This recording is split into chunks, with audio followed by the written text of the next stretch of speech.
জাতীয় সংসদের প্রথম দিন থেকেই সরকারকে বিভিন্ন ইস্যুতে চাপে রাখার প্রস্তুতি নিচ্ছে বিরোধী দল, এমন আভাস মিলেছে রাজনৈতিক মহলে। ফলে 12 মার্চ জাতীয় সংসদের প্রথম অধিবেশন শুরুর আগেই সংসদকে ঘিরে তৈরি হয়েছে কৌতূহল ও উত্তেজনা।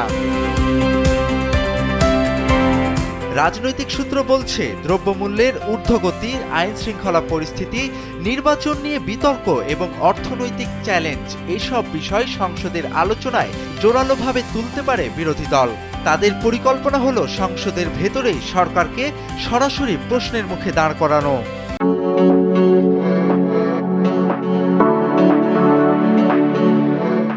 বিশেষ করে জনগণের দৈনন্দিন জীবনকে প্রভাবিত করছে এমন বিষয়গুলো সামনে এনে রাজনৈতিক চাপ বাড়াতে চায় তারা। ইতোমধ্যেই বিরোধী দলের কয়েকজন নেতা ইঙ্গিত দিয়েছেন, সংসদকে তারা কেবল আনুষ্ঠানিক আলোচনা বা বক্তব্যের জায়গা হিসেবে দেখতে চান না, বরং এটিকে কার্যকর রাজনৈতিক বিতর্কের মঞ্চে পরিণত করতে চান। সরকারের নীতি, বাজেট পরিকল্পনা এবং প্রশাসনিক সিদ্ধান্ত নিয়ে ধারাবাহিকভাবে প্রশ্ন তোলার প্রস্তুতি নেওয়া হচ্ছে বলেও জানা গেছে। অন্যদিকে সরকারি দলও বিষয়টিকে গুরুত্বের সঙ্গে দেখছে। তাদের মতে সংসদ হলো গণতান্ত্রিক আলোচনার সবচেয়ে বড় মঞ্চ।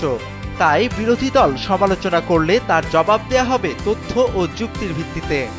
সরকারের পক্ষ থেকে বলা হচ্ছে, বিরোধী দলের যে কোনো গঠনমূলক প্রস্তাব ইতিবাচকভাবেই বিবেচনা করা হবে। রাজনৈতিক বিশ্লেষকদের মতে নতুন সংসদে অনেক নতুন মুখ এসেছে। এতে সংসদের বিতর্কের ধরনেও কিছুটা পরিবর্তন দেখা যেতে পারে। ফলে সংসদে প্রাণবন্ত আলোচনা হওয়ার সম্ভাবনাও রয়েছে।